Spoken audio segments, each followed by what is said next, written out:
Chapter 5. Malinda woke with a positive attitude the next morning. She'd talked to Wesley about waiting to consummate the marriage, but either way, she was going to marry him that day. She was pretty sure he'd wait because he obviously cared about her, but she was also sure she could handle it if he said no. She just wanted a little longer if he'd agree to it. She practically danced down the steps for breakfast, extremely excited about her wedding day. As usual, Ellen had already eaten. Alice said she was in the bathtub, so Malinda asked for a bath to be arranged for her as well. She hated the idea of getting ready for her wedding without her sister beside her, but she knew Ellen was getting ready for her own wedding and she didn't want to disturb her. She'd finished her bath and was just brushing her hair dry when there was a knock at her door. Wearing just her robe, she opened the door to see Ellen standing there, in her own robe, but her hair done perfectly. She looked better than Malinda had ever seen her. There was a young red-headed girl beside her. "Malinda, this is Angela. She's just finished fixing my hair for me, and I thought maybe you'd like her to do yours as well." "Oh, I'd love that." She pulled the younger girl into her room with her, finding a chair and dragging it to the center of the room. She sat down and smiled. "I was afraid I'd have to try to do my hair myself, and for such an important day, I really wasn't sure I could do a good job." "Thank you so much for helping me." Angela nodded. "I'm happy to help," she said with a soft voice with the musical lilt of an Irish accent. Not good at talking to strangers the way Ellen was, she sat quietly wondering if she should be talking to the girl doing her hair or just sitting there letting her work her magic. The girl was fast and efficient and seemed happy without talking, so Malinda sat and waited. When she was done, she looked in the mirror over the dresser and saw her own face light up. "It's wonderful. Thank you so much." Her hair had been arranged in a complicated mass of curls on top of her head. She knew she'd never looked as good as she did at that moment. "How did you learn to do this?" Angela blushed with pleasure and shrugged. "Mum would sometimes do hair for the ladies in town before she died. I watched her, and sometimes practice on the other girls down at the orphanage." Malinda's heart went out to her. "I've lost both of my parents as well. It's hard, isn't it? It would have been so much harder without Ellen beside her." "Do you have any brothers or sisters?" Angela shook her head. "I'm an only child." She indicated Malinda's dress on the floor. "Would you like some help putting it on? Would you mind? I'm all thumbs today. It's not every day a girl gets married." "Oh. You'll be marrying too?" "I thought it was just Ellen getting married to Mr. Harris." Malinda smiled excitedly. "I'm marrying the other Mr. Harris. The sheriff." It was the first time she'd said the words aloud and they felt good on her tongue. She was marrying Wesley, whom she loved. If he'd agree. She hoped she hadn't made him too angry the night before. I didn't realize that. I thought I was fixing your hair for your sister's wedding." Angela held the dress down for Malinda to step into and helped her bring it up over her shoulders. "Your waist is so tiny you don't even need a corset." Malinda grinned. "Ellen says I should wear one anyway because it's proper, but I don't want to, so I don't. She doesn't even notice most of the time." Angela giggled. "Sometimes it's fun to do things others don't realize, isn't it?" She buttoned up the back of Malinda's dress and then walked in a slow circle around her. "You look wonderful. Who did this?" She pointed to a tiny flower embroidered into the collar of the dress.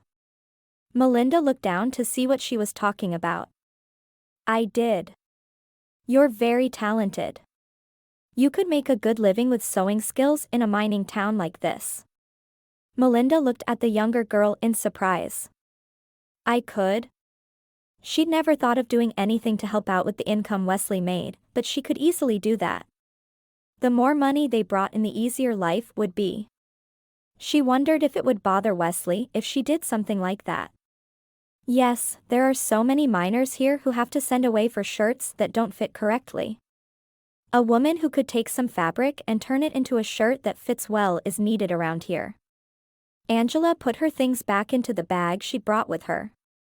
I hope you and the sheriff are very happy together. Malinda smiled. I'm sure we will be. He's a wonderful man. She felt a little bit lighter at the thought of starting her own business, but had no idea how to go about such a thing. Maybe once she'd gotten used to being a housewife, she could look into it.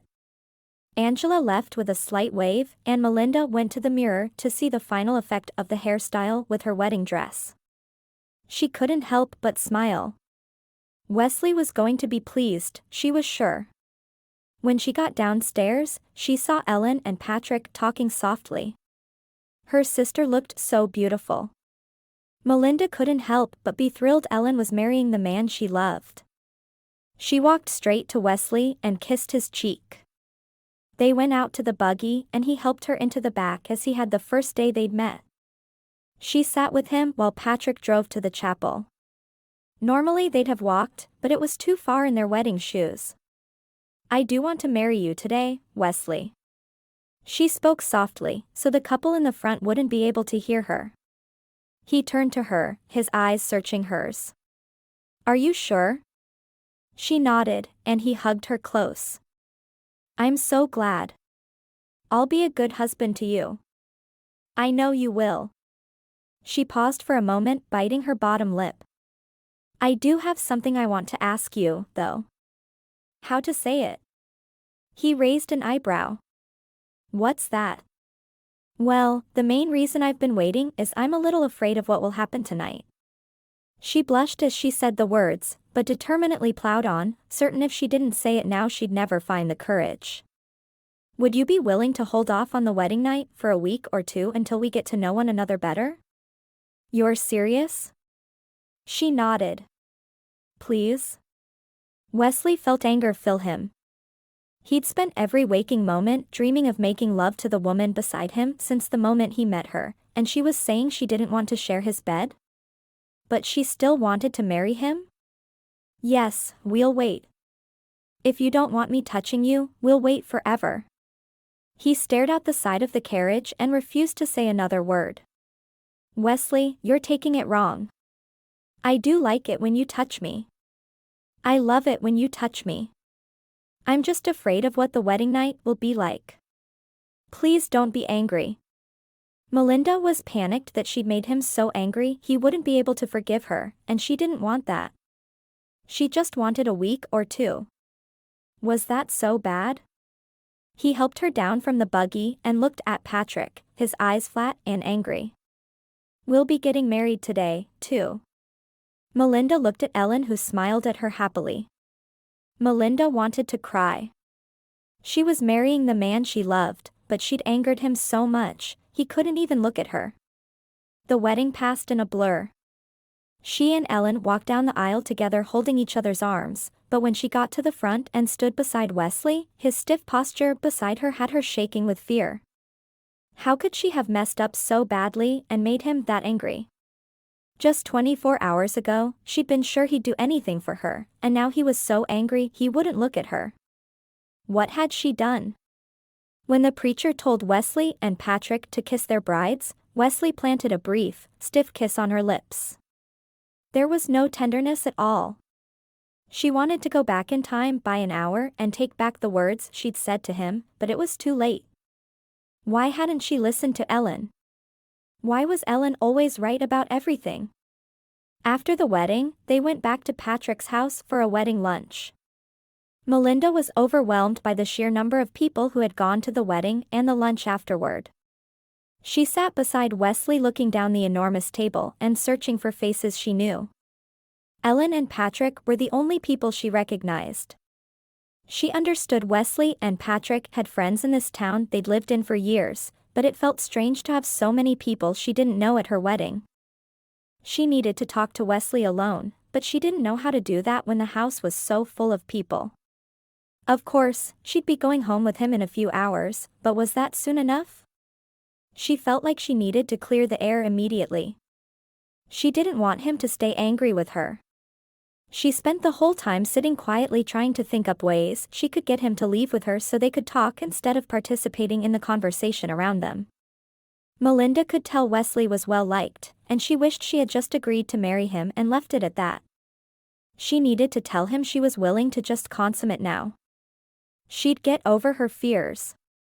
She had to. He'd forgive her if she told him she was sorry and was willing, wouldn't he?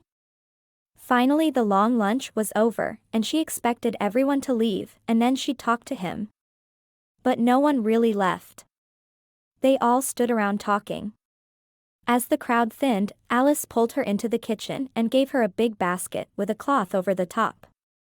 "There's enough food in there for your dinner tonight and hopefully for your meals tomorrow. You'll be on your own on Monday, but this will get you started." Malinda threw her arms around the sweet cook, who was really more Ellen's friend than hers, and cried on her shoulder. "Thank you so much. I really needed this. I don't know how to thank you for your kindness." Alice pulled away and used a clean corner of her apron to dry Melinda's tears. "This is about more than just the basket of food." Malinda nodded. "I said something stupid and I can't take it back. He's mad at me." She couldn't bring herself to tell Alice what she'd said, though. How could she have been so stupid? Alice smiled, patting Malinda on the shoulder. "When you first marry, you'll find a lot of stupid things are said, and you both just have to get past them. He'll be happy and you'll be happy, and everything will work out okay, for you both." Malinda sniffled, but carried the basket out to the dining room. The only people left were Wesley, Patrick, and Ellen. She walked over and stood calmly next to Wesley, taking his arm in her hand and squeezing it, trying to convey she was sorry without words. He pulled his arm away and turned to Patrick, thanking him for including them in the wedding lunch. When Ellen came out of the kitchen, she took one look at Melinda's miserable face and asked, "Do you need some help packing your things, Malinda?" Malinda took her sister's hand and led her up the stairs. "He's mad at me," Malinda told her as soon as they'd shut the door. "I can see that. What happened between you two?" Ellen looked concerned. "He's mad that I suggested we wait to have our wedding night." Malinda hated admitting she hadn't taken her sister's advice and nothing had turned out right. She turned to begin packing her things into the trunk they'd brought with them from Massachusetts. "Well, of course he is. I told you not to do that." "What exactly did he say?" Ellen looked angry as she asked the question. Malinda tried not to cry, but could feel the tears running down her cheeks. "I'd rather not even say. He was really ugly about it." She shook her head. There was no way she was going to tell Ellen what Wesley had said. It was humiliating enough to tell her sister she'd been right. "You need to do what you can to fix the situation as soon as you get to his house." Malinda shrugged, but didn't say anything. She already knew she needed to fix things. Did Ellen think she was a child? Ellen turned to her before opening the door. "Are you going to be okay?" "Sure." Malinda knew she wouldn't be okay unless she could get Wesley to forgive her, but she didn't say that. It was her own fault he was mad in the first place. After the men left with the trunk, Ellen turned to Malinda. "We've never lived apart. This is going to be strange. We need to make sure we see each other often." Stifling a sob, Malinda said, "I'm going to miss you so much. Please don't make me go and live with my angry husband. You'll only live a 15-minute walk away. We can see each other every day if we want to." Asterisk asterisk asterisk. As soon as the women went up the stairs, Patrick turned to Wesley. "What happened between you two?" Wesley shrugged, not wanting to admit that his wife didn't want him to touch her. "No idea what you're talking about." Patrick grabbed Wesley's arm before he could turn away. "You do know what I'm talking about. What's going on?" Wesley sighed. "She asked if she could have some time before we consummate the marriage. Apparently my touch makes her dirty." Patrick raised an eyebrow.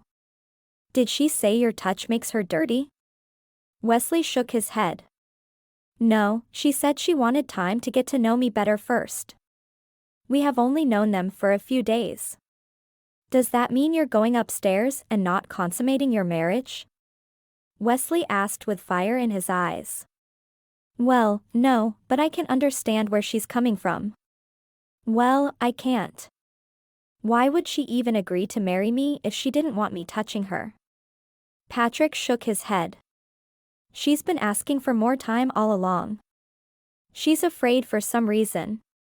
Talk to her. Wesley glared up the stairs in the direction his new wife had disappeared to. No way. I'm not touching the woman until she comes to me on her knees begging. Patrick sighed.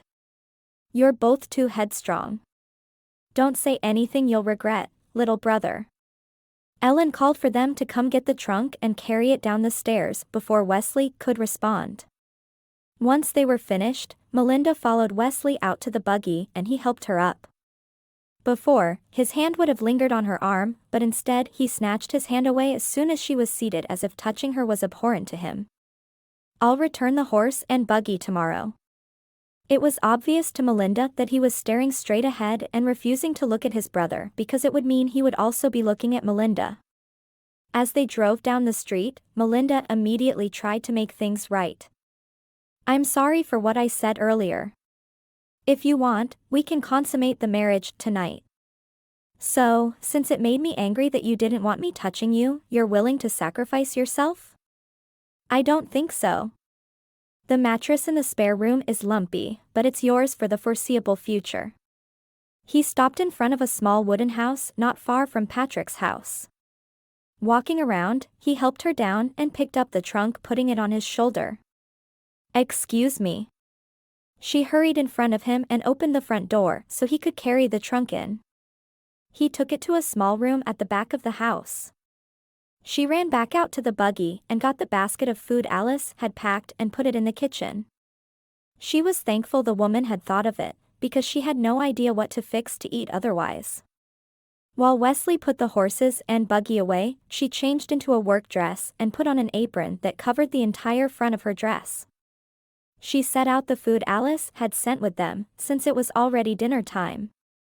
During the meal, she tried again to convince him of how sorry she was and that she would happily spend the night in his bed with him, but he wouldn't hear it. Once supper was over, he went into the small parlor that consisted of a worn-looking sofa and an armchair. He sat down on the sofa and read the paper while she did the dishes. When she was finished, she sat beside him in the parlor. Maybe she could get him to kiss her and forget about what she'd said. Just as she moved to snuggle into his side, he glared at her and moved to the chair. He wouldn't even sit with her. She stood and ran from the room with tears streaming down her face. In her bedroom, she lay down on the bed and cried herself to sleep. Wesley watched her go and had to force himself to remain in his chair. He wanted to follow her and apologize for being so surly, but he couldn't. Why was she afraid of him touching her? He'd been touching her and kissing her since she'd gotten off the train. Making love was a natural thing she should have been happy they'd be able to do now they were together again, but instead she wanted to spend the long night alone in his lumpy spare bed. He stood and went to his front porch, staring up at the stars. Their marriage had not started well. He needed to find a way past his anger with her, but at that moment, he was afraid if he touched her, he'd do so in anger, and that wasn't the way he wanted to touch his wife. He was certain Sunday would be better. It had to be, didn't it? Wesley's anger was still going strong as they walked to church on Sunday. When Malinda saw Ellen, she wanted to run into her sister's arms. Wesley saw her start in Ellen's direction and took hold of her arm. You don't need to spend all your time with her now. You're a married woman. Malinda stared up at him in dismay. But she's my sister. You're not going to keep me from her, are you? What would she do if he kept her from the only family she had ever known because he was angry with her? She'd have to head straight back to Beckham. He shook his head. I just want you to take some time to get to know some of the other ladies here at the church.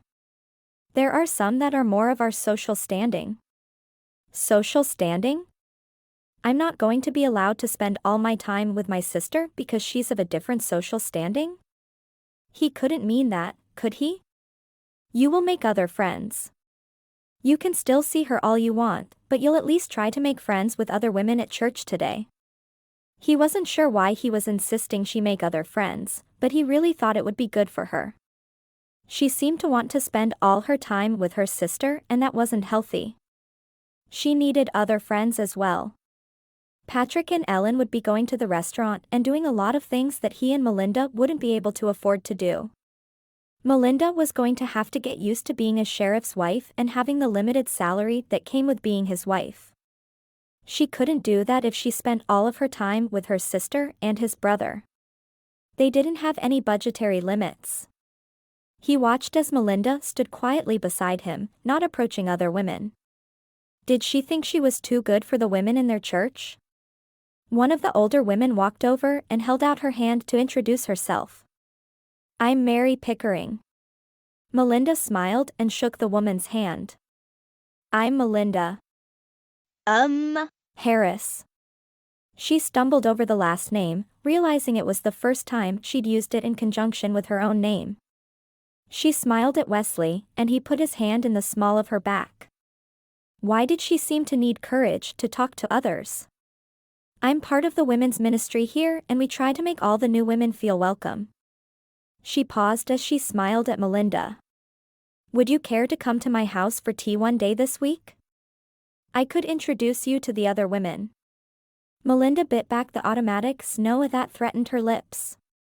She didn't want to agree, but with Wesley standing watching, she knew he'd be angry if she didn't. Yes, that would be nice. She could handle an afternoon with strangers. She'd have to. Why don't we make it Friday afternoon? That will give you time to get settled into your new home. I don't know how to get there.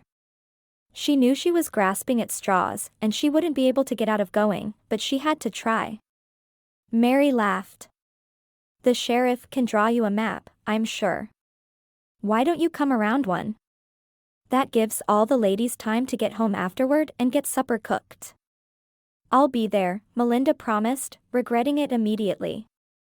Maybe she could find a way to send word she was sick on Friday morning. She loathed the idea of meeting so many new women at once because it was hard for her to meet new people. She was great one-on-one if she'd met them before, but the first time she met someone, she had no idea what to say. In groups, she never felt like she had the right words. After church, they went home and she heated up some of the food Alice had sent over. She had yet to cook a full meal for him herself, and she was dreading the time when she'd have to. Wesley didn't seem as angry, so after lunch, she moved to sit by him on the sofa again. He looked at her, his eyes filled with hurt. What exactly do you want from me, Malinda? She bit her lip, trying to figure out how to answer. I want you to forgive me more than anything. I didn't mean to hurt your feelings. I'd take back the entire conversation if I could. She would do anything to make things right between them if she just had an idea what the right thing would be. But you meant you didn't want to consummate the marriage right away, right? She nodded sadly. I did. I shouldn't have, but I did. Please, I'm willing to make it right. Just tell me what to do. He folded his newspaper, put it on the table, and stood up. I need to take Patrick's horses and buggy back. I'll be home later. Malinda watched him go, wondering how she could make what she'd done right. He was a good man, and she wanted to have a good marriage with him. How could she make it happen, though? How long would he be angry with her? Chapter 6. Malinda woke up as early as she could on Monday morning. She'd never been an early riser like Ellen, but she was determined to make her first week as a married woman a good one. She dressed quickly in the early morning light and stumbled into the kitchen. The only breakfast foods she knew how to make were scrambled eggs and pancakes, so she quickly started a fire in the stove and set the frying pan on it, before whipping several eggs with milk. There were fresh eggs and milk on the work table, though she wasn't sure where they'd come from. Did they have egg and milk delivery here? She made a pot of coffee while the eggs and toast were cooking, hoping that he was a coffee drinker. She really had no idea of many of his personal habits, because they'd known each other for such a short period of time. She put 6 slices of bread into the oven to toast while she watched over the eggs. They came out fluffy and perfect, and she was buttering the toast when Wesley came in from outside. She poured him a cup of coffee and set it on the table for him. Soon after, she had both plates with eggs and toast on the table and sank into the chair opposite him. She was pleased with how the first meal she'd cooked for him had come out. "Will you come home for lunch?" she asked softly as he was chewing his first bite of eggs. She couldn't decide if she wanted him home or not. If he came home, she'd have to cook for him and she had no idea what she'd fix. If he didn't, she'd be home alone in the big house all day. "I plan on it.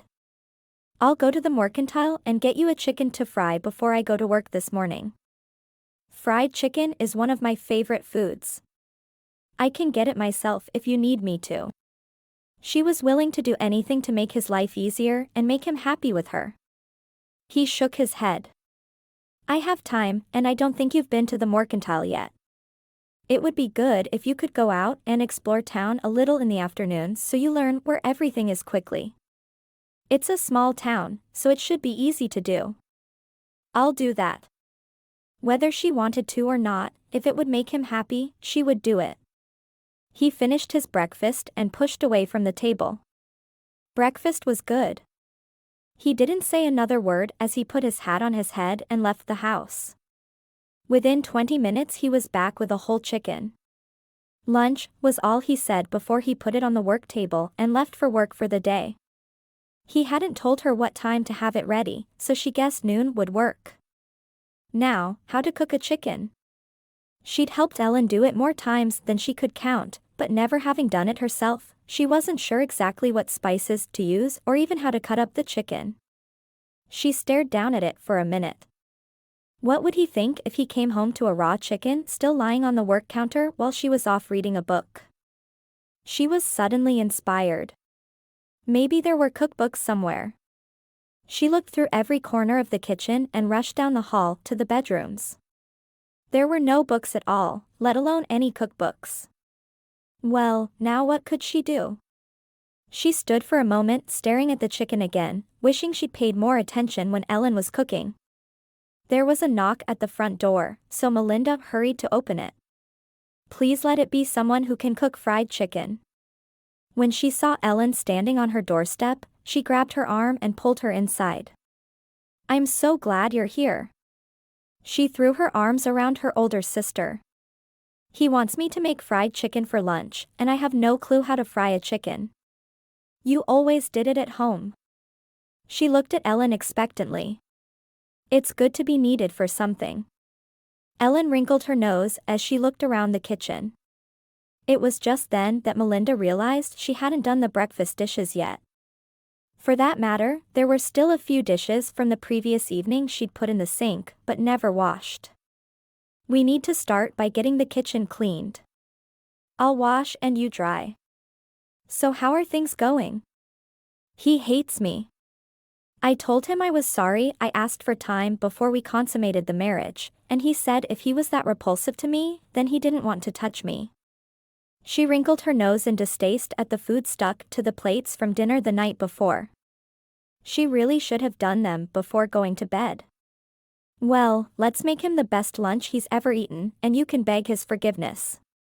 Malinda eyed her sister. She knew she'd made a mistake, but she didn't need her to rub it in. "You think it's all my fault, don't you?" It was all her fault, but her sister definitely didn't need to be telling her that. Shouldn't she be on my side all the time? Once they were done with the dishes, Ellen showed her how to cut up the chicken and season it. Fried chicken is really very simple. It's a flour-based coating and we'll just add a few spices to season it. "Are you going to make potatoes with it?" Malinda hadn't thought of that. "I have to make something with it?" How could she be so stupid? She knew they had to make something with it. What was wrong with her? "Where have you been all these years while we cooked together? Have we ever served only meat for a meal with no side dishes?" Malinda wanted to throw something at Ellen, but was afraid her sister would leave and stop helping her. I've been doing whatever you told me to do. I've never really planned a meal or done it on my own. You were always there telling me what to do every single step of the way. Did Ellen really think she knew how to cook and be the perfect homemaker? I'm sorry. I should have made sure you knew how to do more things around the house. Malinda shrugged. I'll make mashed potatoes. I know how to do that. If she could just find the potatoes. She looked around vaguely. Do you have any vegetables in the cellar? Malinda hadn't considered there must be a cellar somewhere. Cellar? I'll go look. Where are the potatoes? I don't know. She was starting to panic now. Her husband would hate her if she didn't have his lunch ready when he got home. They're probably in the cellar too. Let's go down and see what's there. Ellen looked under a rug and pointed to the trapdoor. Grab a lantern. Malinda found a lantern and lit it before descending the stairs with Ellen. Good. You have a lot of food down here. Alice told me she sent canned goods home with Wesley every fall and wasn't certain if he'd eaten them. Malinda looked at the shelves lining the walls. They were filled with jars full of different fruits and vegetables. She saw Ellen remove some potatoes from a bin. This will be enough for just the two of you, Ellen said as she filled the skirt of her borrowed apron with potatoes. Ellen walked Malinda through frying the chicken, and Malinda took careful notes on a piece of paper she'd set next to the stove. While she fried the chicken, Ellen made the potatoes and cooked a jar of green beans. When she was finished with her part, Ellen disappeared down the hallway. Malinda was removing the last piece of chicken from the frying pan when Ellen came in. Now all you need to do is mash the potatoes and make some gravy. Malinda felt her heart sink. Ellen had always made the gravy like everything else. Gravy? She knew she sounded like an idiot, but she didn't even know how to make gravy. Under Ellen's tutelage, she managed a simple gravy.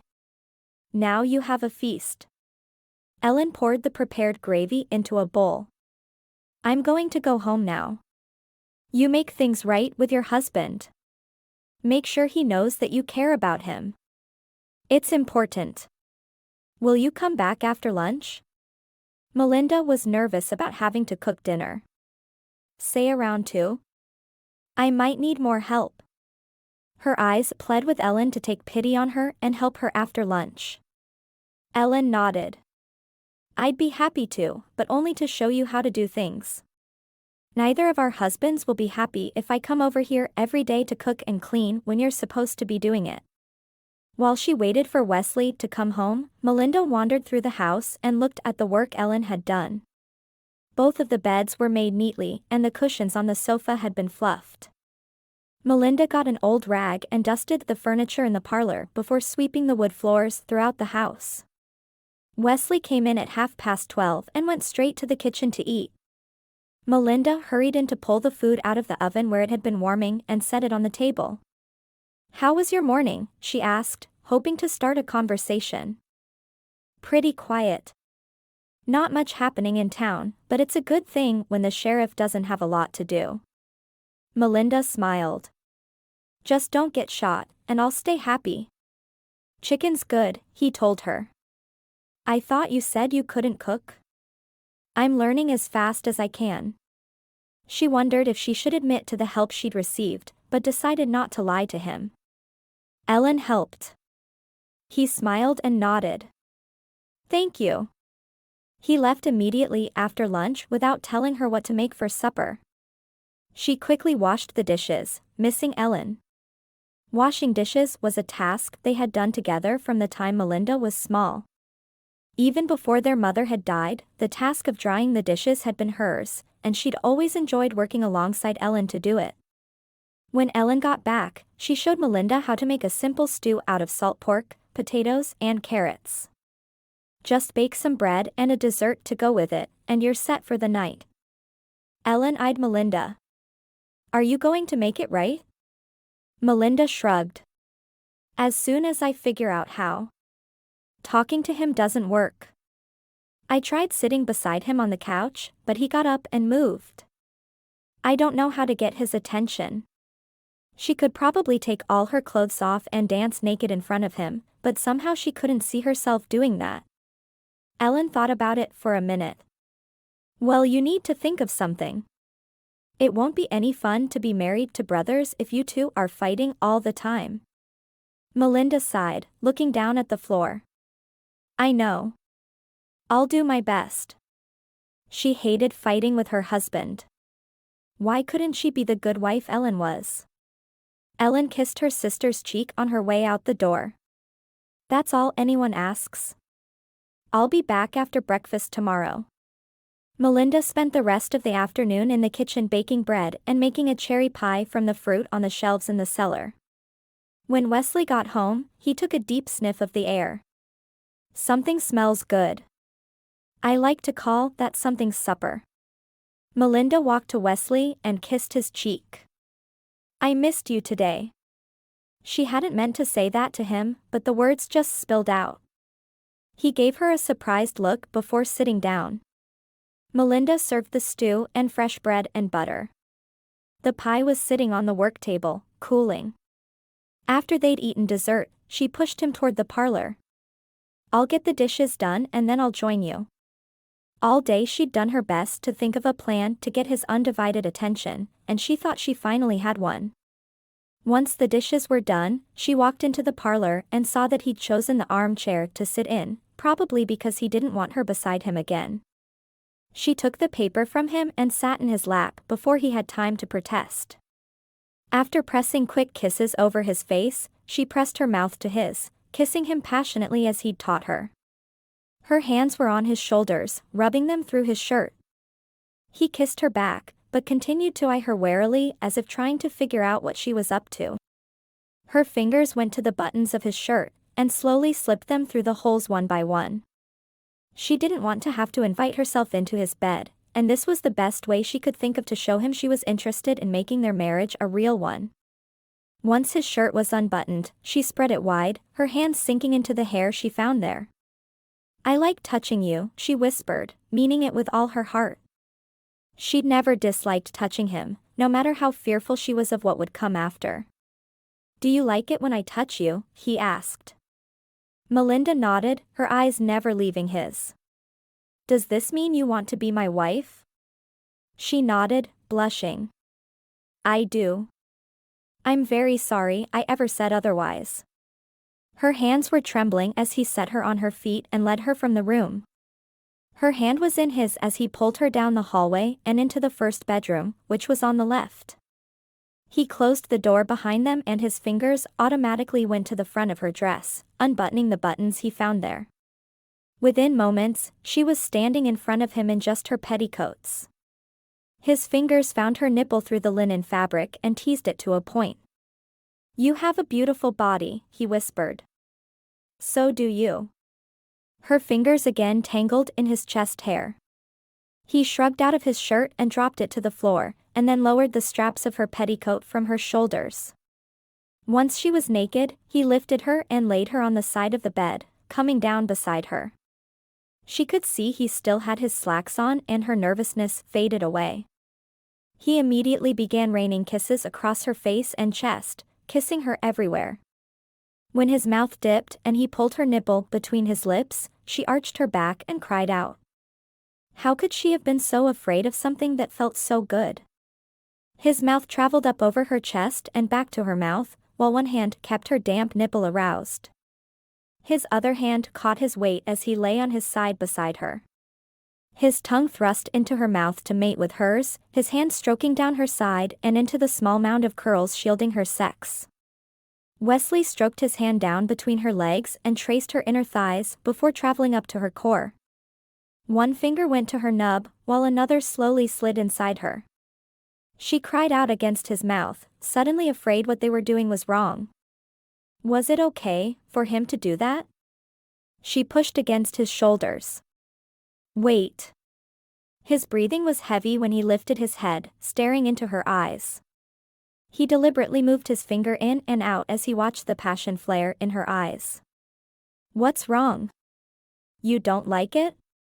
He almost laughed as he asked the question, because there was no doubt by her actions that she liked it a great deal. I do like it, but that's not what you're supposed to put in me. Are you sure it's okay to put your finger there?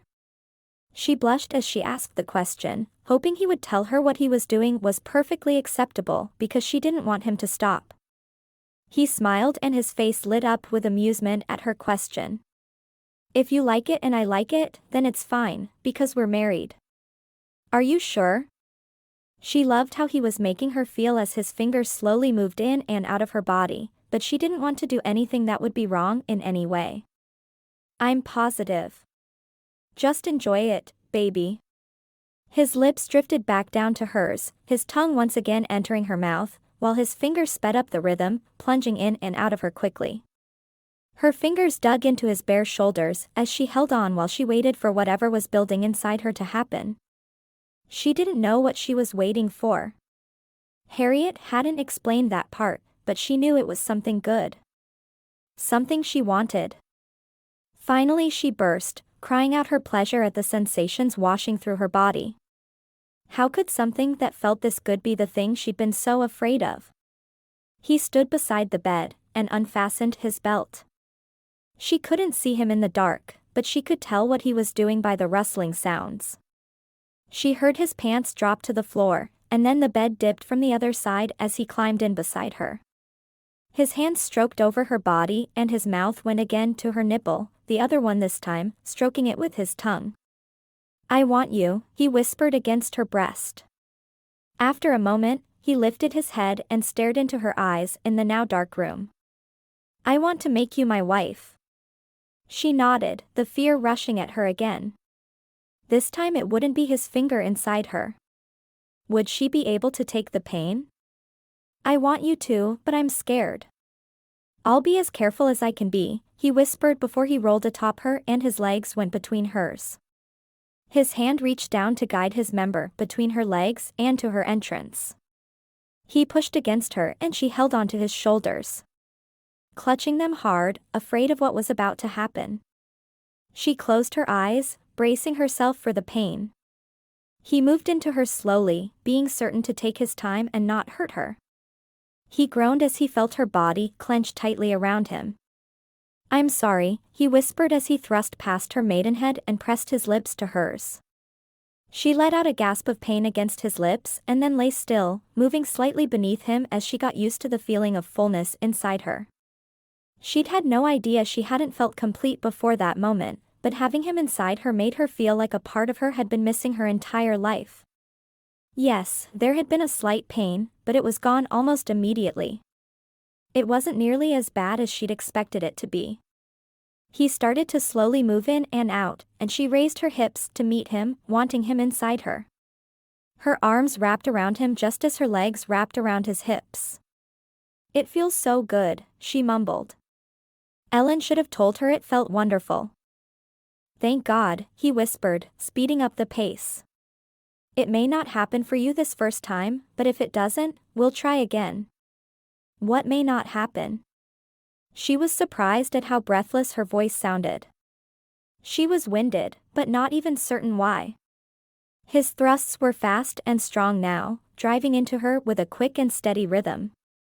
Suddenly he cried out, arching and moving into her one last time. She lay beneath him, aware that she hadn't felt as good as she had with his finger, but she'd still felt wonderful. He had buried his face in her neck, and she stroked his shoulders, letting him know without words that he'd made her feel good.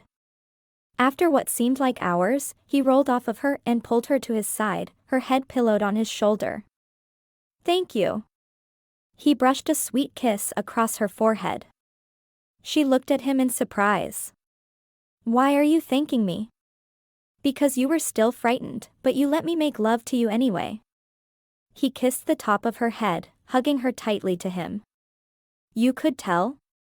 She had wanted to hide it better than that. He laughed. You were shaking like a leaf. Of course I could tell. And you told me you were afraid. His hands were still moving against her back, a constant reminder that he had the right to touch her anytime he wanted. Will you be frightened next time? She shook her head, her hair tickling his shoulder. How could I be frightened of something that feels so good? She felt silly having been so afraid of it before. She needed to write to Harriett and tell her it didn't always hurt. Of course, she wasn't sure she could write that to anyone, even Harriett. He smiled, pulling her even closer to his side. Good, because I want that to happen between us often.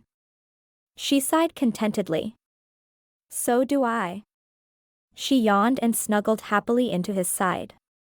I'm tired. Her eyes drifted closed, her head pillowed on his arm. Me too. His closed his eyes even as his hands continued to stroke her. Morning can't come soon enough. Why is that? She asked, only half awake. So we can do this again in the morning light. She smiled. Sounds like a good plan to me. Asterisk asterisk asterisk. Malinda woke with a smile on her lips. She didn't know what was making her happy, but she knew she was happier than she'd been for a long time. She felt something pulling her hair and she reached out to tug her hair away from whatever it was, and realized it was Wesley's shoulder. He was still asleep, facing her on his side in the bed. She stared at him openly in a way she'd never been able to look at him before, because she always knew he was watching. She reached out a finger and traced his features, his nose, his eyes, his mouth. How could she have been afraid of the glorious pleasure she'd felt the previous night under his hands and body? She was certain she'd made the right choice for her heart and body when she'd married Wesley. She just hoped she'd made the right choice for her fears. His eyes blinked awake and he saw her lying in the morning light, watching him. Morning. She brushed her lips across his, enjoying the feel of his morning stubble on her chin. Good morning. Been awake long? She shrugged. Just for a minute or two. I love watching you sleep. She trailed her fingers along the side of his face. He laughed. I can't imagine what you'd enjoy about that. When your face is that relaxed, you look like a little boy. She grinned at him, wondering if he'd like the comparison. His hand came up to cup her cheek. A little boy? Are you sure? She nodded with a grin. Positive. Her thumb rubbed along his bottom lip, noticing it was swollen. She wondered if hers looked the same. He pulled her up against him and she felt his erection pushing against her. Would a little boy touch you this way? She made a face, rubbing his shoulders. I hope not. But I'm glad you are. He laughed and pushed her to her back, his hands roaming up and down the body that he now knew as well as his own. That's a good thing, because I'm not planning on stopping anytime soon. Asterisk asterisk asterisk. She couldn't quit grinning as she fixed breakfast, thrilled that he was no longer angry with her and that marital relations weren't nearly as bad as she'd worried they would be. Ellen had explained how to make French toast the previous day, so she tried it for the first time. She'd certainly eaten it enough to know how it should look and taste, and after understanding the basics of how to do it, she was ready to give it a try. She found some maple syrup in the cellar, and brought that up along with the tiny bit of butter that was left. She would have to get Ellen to teach her to churn butter, she thought. She knew how to churn it, but she was uncertain about what exactly went into it. Ellen wouldn't mind. Somehow the act of pleasing her husband in bed made her feel a lot more confident about her homemaking skills. It was as if knowing how to please him one way made her feel like she could please him in every way. When he sat down for breakfast, she slipped his plate onto the table in front of him and put her own down. After he'd said a prayer for them, they ate. She was surprised at how well breakfast had come out and enjoyed seeing his eyes light up at the first bite. This is really good. Thank you. She couldn't keep her eyes off his face, so different now that he'd shaved. Are you coming home for lunch today? There were leftovers from the night before she could warm up.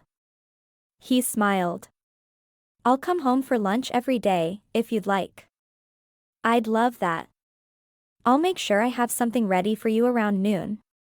He took her hand in his and squeezed it tightly. Being married to you is going to be just as wonderful as I'd imagined it would be. She smiled. I think so, too. I'm sorry I was such a baby about things and got us off to such a bad start. She hoped things were completely better between them, but he still seemed to be hesitant. She couldn't blame him, though. She'd been the one to mess things up from the start. He shook his head. I understand you were afraid. I just wish you'd have trusted me from the very beginning. I did, but I didn't. I couldn't imagine you ever hurting me, but I had some preconceived notions. She stared down at her plate, wishing things were different between them. He finished his breakfast and stood up, bending down to kiss her softly. I'll see you for lunch. He grabbed his hat from the hook by the kitchen door and left for the morning. She immediately jumped out of her chair and got the hot water ready for the breakfast dishes and made the bed. She didn't want Ellen seeing the house like she had the previous morning. From that moment on, she would be the best wife anyone had ever seen. Chapter 7. Malinda followed Wesley's directions exactly as she walked to Mary Pickering's house on Friday afternoon. She was so nervous, she'd written a letter to Mrs. Pickering claiming to be ill before tearing it up and throwing it into the fire. It was important to Wesley that she make friends other than Ellen in town, so she was going to do it no matter how hard it was for her. She stopped in front of the medium-sized wood house, which had been freshly painted white. There were several flower beds in the front of the house, making it very welcoming. After taking several deep breaths for courage, Malinda knocked on the door, waiting patiently for someone to come. She hoped no one was home, but knew she was being silly. She didn't really want someone to invite her over and then not be home when she got there. After a moment, Mrs. Pickering came to the door and opened it wide. Mrs. Harris, come in. None of the other ladies are here yet, but they should be any moment. Thank you for having me. Malinda stepped inside and looked around the house, admiring the way it had been decorated. Mrs. Pickering didn't have the kind of decor she'd admired at Harriett's house, or even at Patrick's house, but it was still very tastefully done. It seemed much homier than the other houses. The curtains were made of a pretty blue gingham cloth, and the pillows on the sofa matched. Looking around, Malinda saw several things she would like to duplicate in her own home if Wesley didn't mind. I thought we'd sit in here, Mrs. Pickering told her. I only invited 2 other ladies because you seemed a little shy in church on Sunday. Is that all right? Mrs. Pickering remained standing while she invited Malinda to take a seat on the sofa. Malinda nodded. That's perfect. She looked down at her hands for a moment. I do have trouble meeting new people. I'm okay, one-on-one, but a big group at once is hard for me. She smiled at the older woman, thankful she'd been so attuned to her feelings that she had only invited 2 people. I thought so. Excuse me. Mrs. Pickering hurried from the room at the sound of a knock on the door. She led 2 other women into the room, both of them around Malinda's age. Malinda breathed a sigh of relief that she wouldn't be in a room with several older women. She would be much more at ease with women her own age. Mrs. Harris, I'd like you to meet Joan Smith, she indicated a short blonde woman, and Beatrice Brown. They're both new to our town as well. Beatrice was a tall willowy brunette with sad eyes. Malinda nodded at the 2. It's nice to meet you. Make yourselves comfortable. I need to get the refreshments. The 3 younger women sat down together while Mrs. Pickering hurried out of the room. Malinda looked at the other 2, wondering what she should say to them.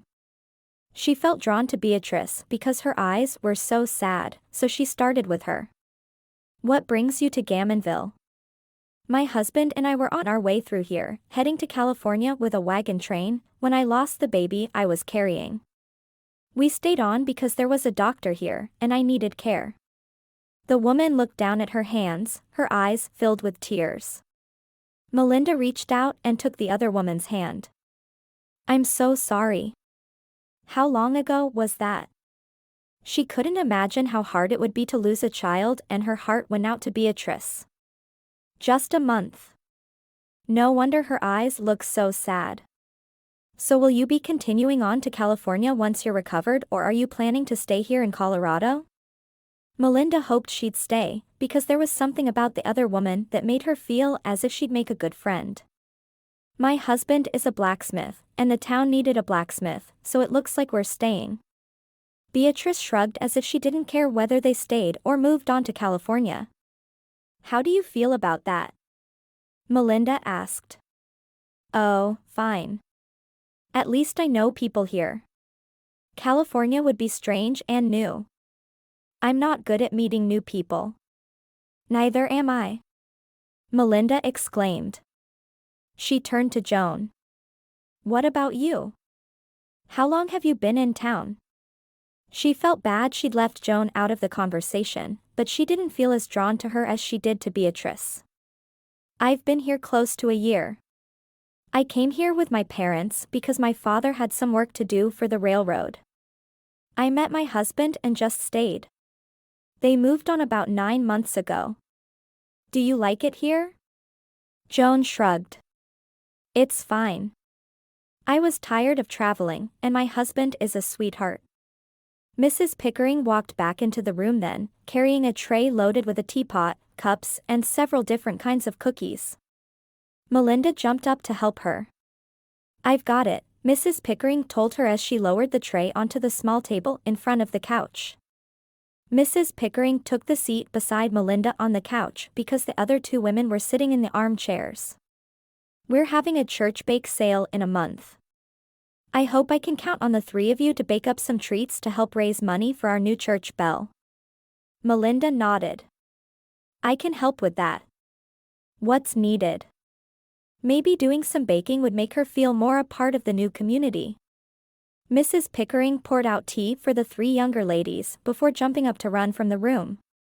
I'll get my list. Malinda blinked. She certainly was spry for a woman of her age. When she returned, she read over the list. We have cookies and a few cakes. Can any of you bake a good pie? Mrs. Pickering looked between the three younger women, waiting for one of them to volunteer. I can. What kind? Malinda asked. Why don't you do a cherry and an apple? Would that be too much? Malinda shook her head, getting the impression it didn't matter if it was too much or not. That's fine. Just give me the date before I go so I'll know when to bake them. The talk for the rest of the afternoon centered around the bake sale, which Mrs. Pickering was organizing. When it was time to leave, Malinda breathed a sigh of relief. That hadn't been nearly as bad as she'd expected, and she now knew 3 women at the church she could talk to. There was a slight spring in her step as she hurried home to fix dinner. She was glad that was over. Asterisk asterisk asterisk. Malinda and Wesley had been married for 2 weeks when she realized she'd need to make a trip to the mercantile to get more staples. They were almost out of beans, rice, flour, and sugar.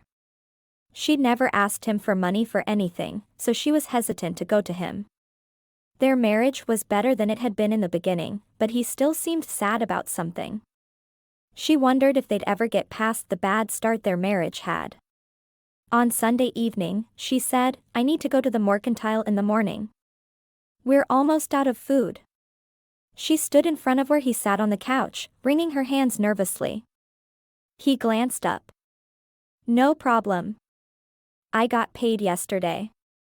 He stood and dug some money out of his pocket and handed it to her. How much can I spend? All of this? He'd handed her several dollar coins and she would happily use them all, but not if they would be destitute if she did. He dug into a box underneath the small table that sat next to the sofa. He handed her the paper which had household expenses written across the top. She looked down at the list. Rent, milk and egg delivery, and groceries. He had given her a $5 a month budget for food and miscellaneous items.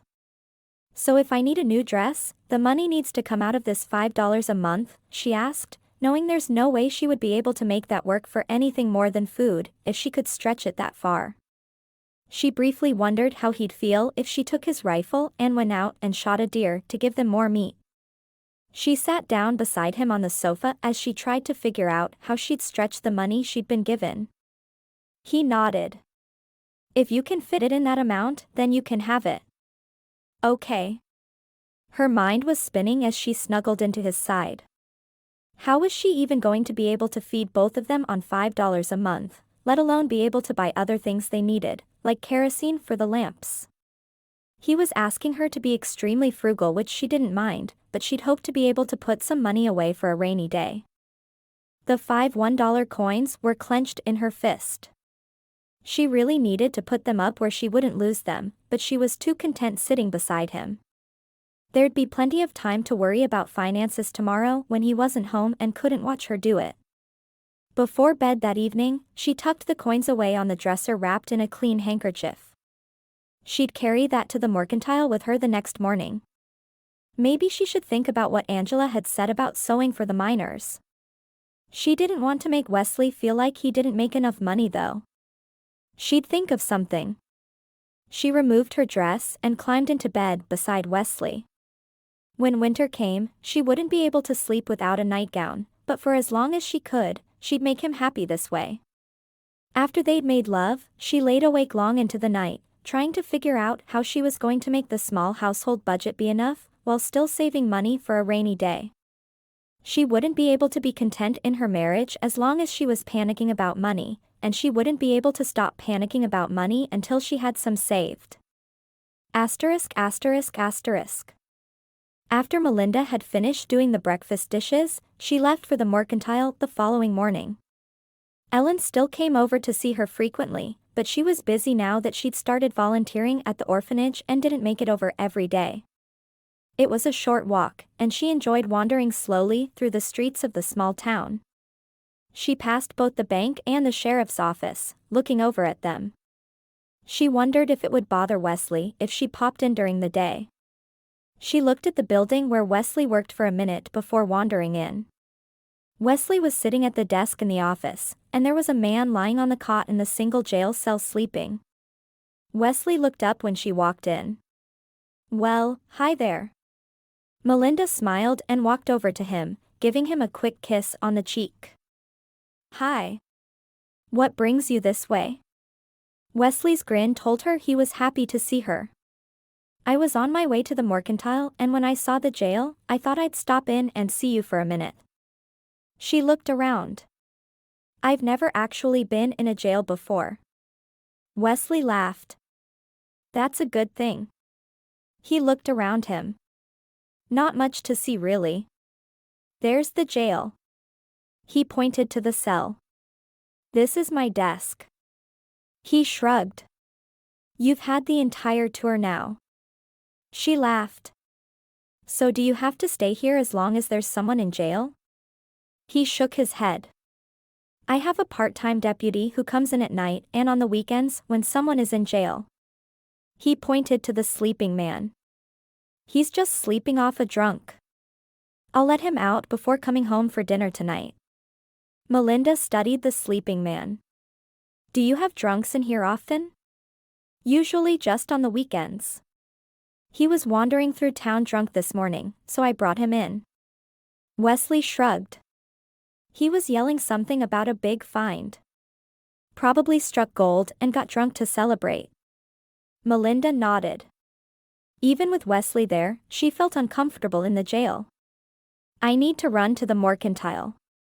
Thanks for the tour. He laughed. I'll see you in a couple of hours. She wandered out onto the street and looked around the town, setting off toward the mercantile again. Once Malinda reached the mercantile, she tried to keep her eyes off of the things that weren't true necessities. There was some pretty fabric in the dry goods section she would have loved to take home with her.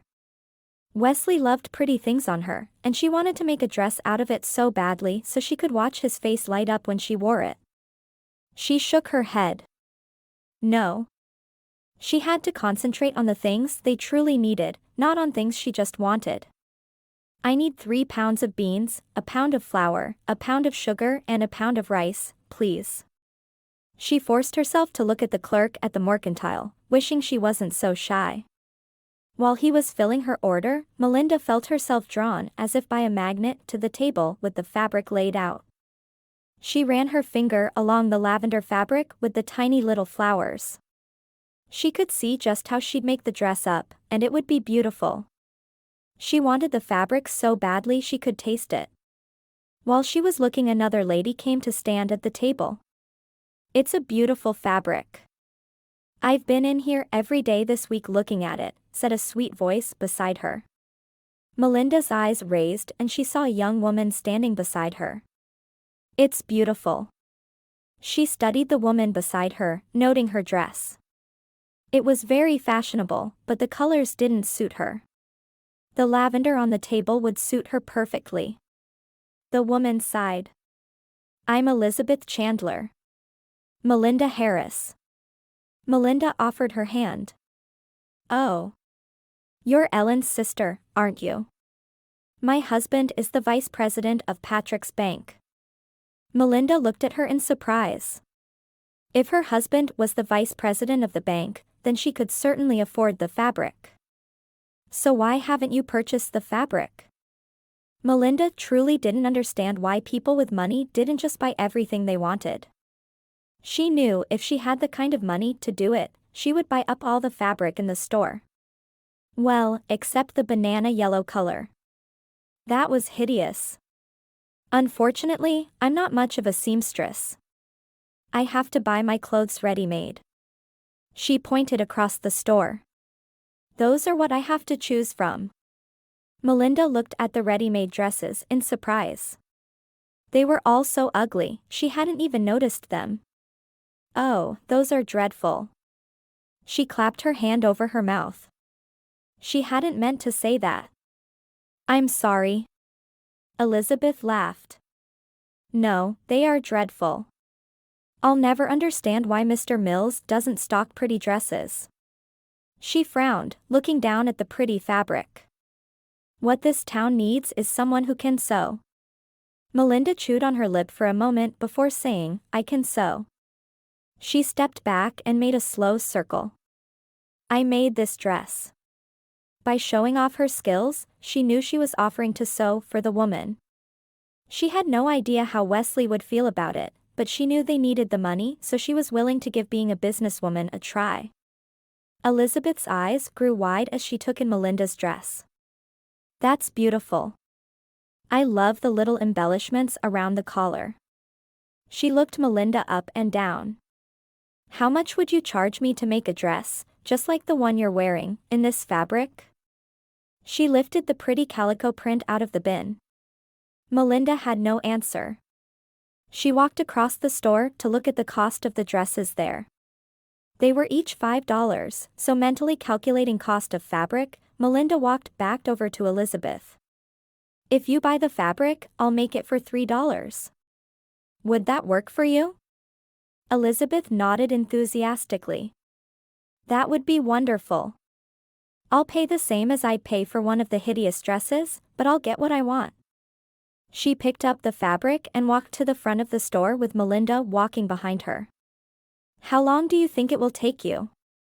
Malinda shrugged. "If you can come over to be measured this afternoon, I could have it done by Friday at the latest. Maybe a fitting on Thursday?"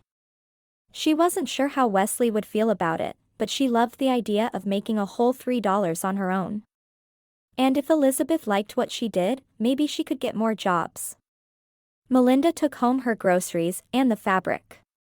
She heated up the beans and cornbread she'd fixed for dinner the night before, and quickly baked some cookies she could serve to Elizabeth when she came to be measured. While the food was heating up, she put the groceries away and hid the fabric in the spare room. She wanted to think about how to broach the subject with Wesley before he saw the fabric. By the time Wesley got home for lunch at noon, she had his lunch prepared and a small basket of cookies for him to take back to the sheriff's office that afternoon. He had a sweet tooth, and she loved to send him little snacks to take to work. "I made you a basket of cookies for work this afternoon," she told him when he sat down.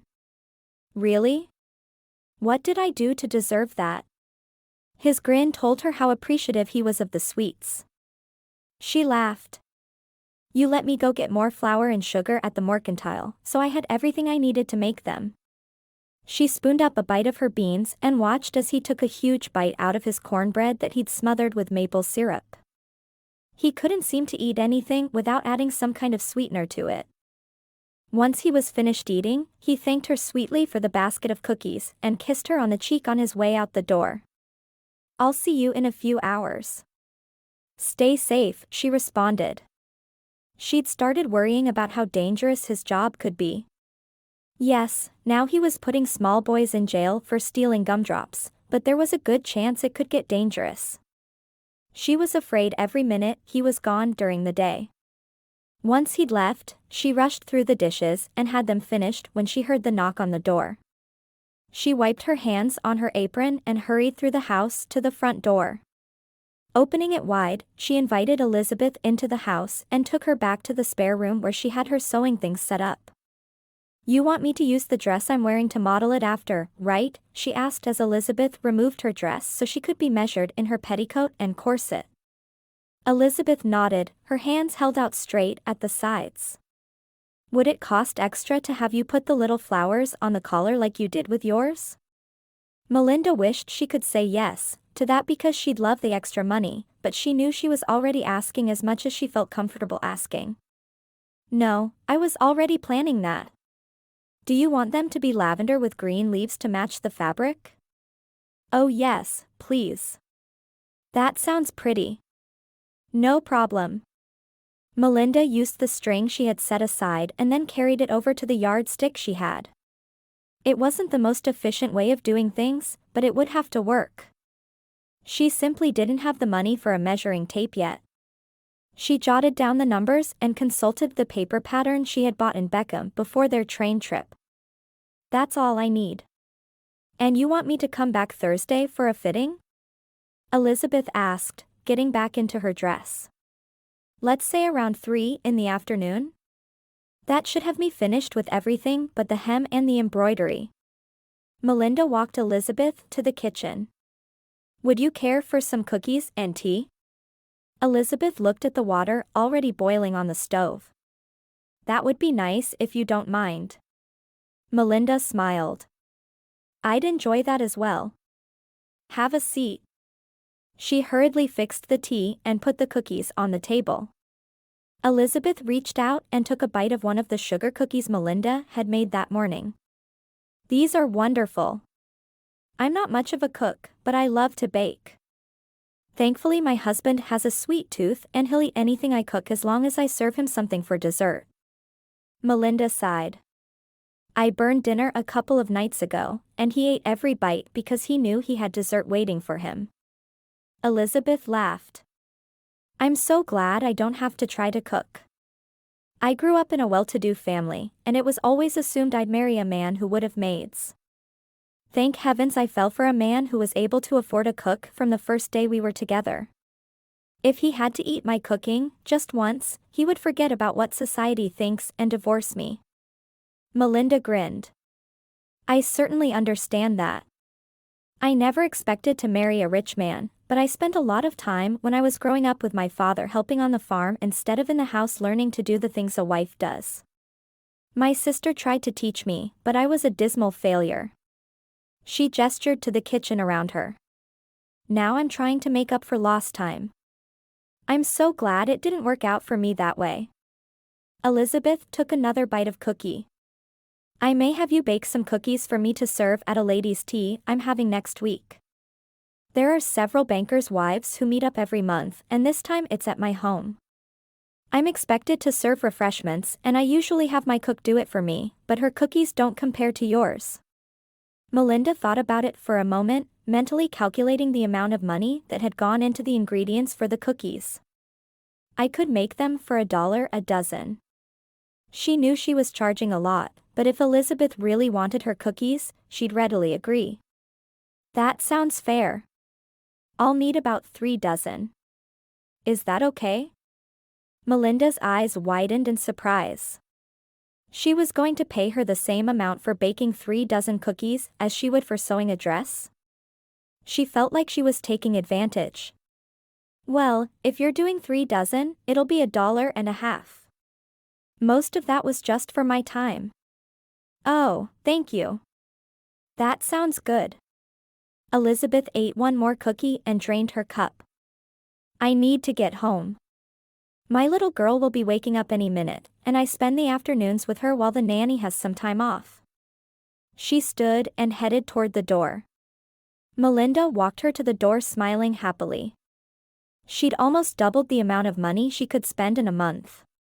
Maybe she could make some curtains and matching pillows for the sofa like she'd seen at Mrs. Pickering's house.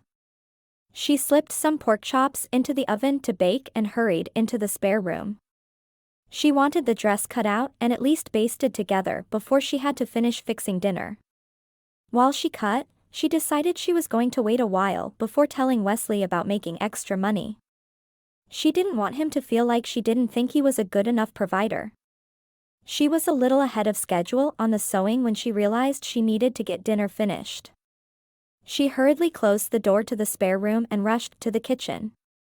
She had to make potatoes and biscuits yet, and Wesley would be home in less than 20 minutes. She could make some of the canned carrots for a vegetable, and they wouldn't take more than a minute or two to heat up. She rushed down the stairs to the cellar and gathered up enough potatoes for the two of them, and then climbed back up as fast as she could. She cut one of her fingers peeling the potatoes because she was trying to go too fast. She forced herself to slow down, hoping Wesley wouldn't be upset that dinner was late. Of course, she could always just give him a couple of cookies with milk to tide him over until she had everything ready. She was just putting the biscuits into the oven when Wesley got home. He looked at the table in surprise. She always had dinner waiting when he got there. I'm sorry. I lost track of time. Malinda said truthfully, although she felt a pang of guilt over not telling him the full truth. Do you want a couple of cookies and some milk before dinner? Wesley perked up. Dessert first? You always make me wait until after dinner for dessert. He took the cookies she offered him and poured a glass of milk. Lose track of time every day, would you? She laughed. I don't think that would be a good idea, but I'm glad you're not mad it happened this once. She watched as he sat at his regular spot at the table, putting the plate his cookies were on atop the plate she'd set for him. She put the carrots into a pot to cook and mashed the potatoes. By the time she was finished, the biscuits were done. She could serve the potatoes with just butter this time. They didn't need to have gravy every night. Wesley didn't say a word about the lack of gravy. He happily ate every bite. When he was finished, he gave her his best little boy smile. More cookies now. She stood and got him more cookies. You're going to turn into a giant sugar cube if you're not careful. She couldn't imagine how the man stayed so slim. He ate everything he could get his hands on. How did you eat before I got here? She knew he hadn't gone to the restaurant every night with his budget. Wesley shrugged. I ate at Patrick's house a lot. He didn't mind, and it was free and already prepared. Malinda seemed to consider that. We should do that now. Less cooking for me. She was only half joking as she said it, loving the idea of spending more time with her sister and less time in the kitchen. I like your cooking, he protested. Even that burnt casserole from the other night? She knew he couldn't claim to like that. The cake washed the taste right out of my mouth. She laughed out loud. You're a silly man. She stood up and made shooing motions with her hands. Get out of my kitchen. I need to do the dishes. She wished she could get some more sewing done after the dishes, but knew it would be better if she waited until he was at work again. Once the dishes were done, she snuggled against him on the sofa as had become their habit in the evenings. He talked about his day, and she told him about her trip to the mercantile.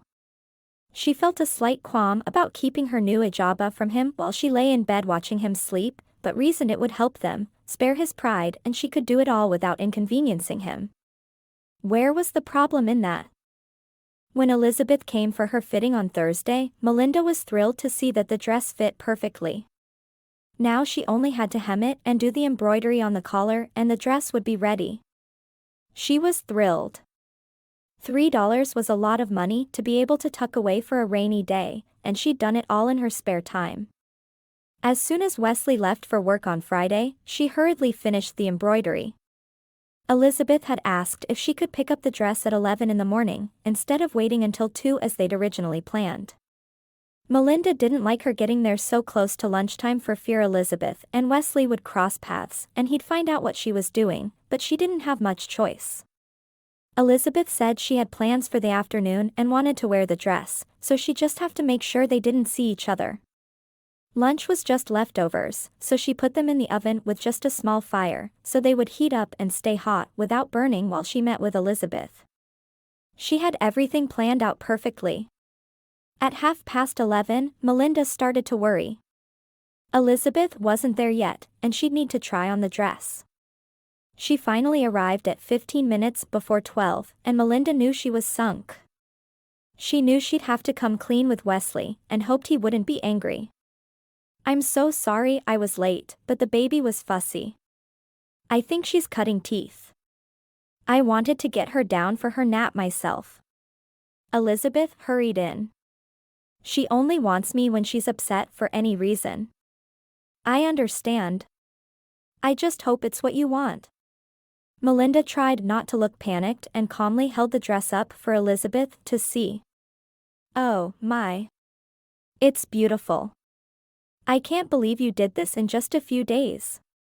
Elizabeth picked the dress up from the bed and held it at arm's length, inspecting it. Malinda helped Elizabeth into the dress and stepped back to make sure the hem was even. "How does it feel?" She studied the way the dress conformed to Elizabeth's curves, knowing it was good. The dress fit beautifully, and Elizabeth was thrilled. "Perfect. I couldn't have asked for a better fit." She quickly hugged Malinda. "Thank you so much." Elizabeth picked up her string purse from the bed where she'd put it with the dress she'd come over in. "I want to wear this to the party, so I'm not going to change out of it." She pulled $3 coins from the purse. "Are you sure this is enough?" Malinda accepted the money with a smile. "I'm positive. You were easy to work with." She laid the money on the dresser, happy to have something she could save. "I'd like a couple more dresses if you don't mind doing more for me." Elizabeth looked hesitant to ask, but Malinda nodded eagerly. "I'd love to. Do you have anything in mind?" She hated the thought of looking for more people to sew for, but now that she'd earned some money, she wasn't sure she ever wanted to stop. "I actually already ordered a couple of patterns from the Mercantile on the chance you'd say yes." Malinda laughed. "I'm glad you did. I'll get started as soon as they're in." "Thank you again. I'll come by when they're in with the fabric I want." "Will $3 be the regular fee?" "Unless the dress is extremely complicated, that should be fine." "Are you willing to do baby dresses as well?" "Of course. Anything I can do to help." "I'm so glad you moved to town." She walked toward the front door, carrying her dress under her arm. "I'll be by Monday. I already have a pattern for my baby's dress." "That sounds good. I should be here." Wesley came in the back door while she was saying goodbye to Elizabeth at the front. Malinda glanced at the clock. He was 15 minutes later than usual. "I'll see you Monday," she told Elizabeth. "Thank you." Elizabeth hurried to the buggy waiting on the street. Wesley stood for a moment looking at Malinda as if waiting for an explanation. When she simply hurried to get his food, he asked, "What was that about?" Malinda bit her lip as she pulled the food out of the oven and served it onto the 2 plates. "I made her a dress." What was the best way to tell him? "When?" "I've been working on it all week." She sat down opposite him after their plates were fixed. "Why didn't you tell me?" He looked genuinely perplexed by her silence on the matter. She took a deep breath. "Because she paid me to do it, and I didn't want to upset you." She stared down at her food as she explained. He made a face. "Why would that upset me?" She shrugged. I didn't want you to think you weren't a good provider. So you hid it from me? He ate his last few bites of food in silence. That's not the way a marriage works. I know. I shouldn't have hidden it from you. I'm sorry. She was sorry she'd hidden it now that she'd seen his reaction. He didn't seem to be upset that she felt the need to make money, only that she'd hidden it from him. Are you planning on doing more sewing for people? She nodded. I have plenty of time, and I think it would be good for us to save up some money for a rainy day. She looked down at her plate. I also want to make curtains and some other things for the house, but there's no way I could do it all on $5 a month. He stood up, his face hard. I don't mind you sewing for people and making a little extra money. What I do mind is you hiding it from me.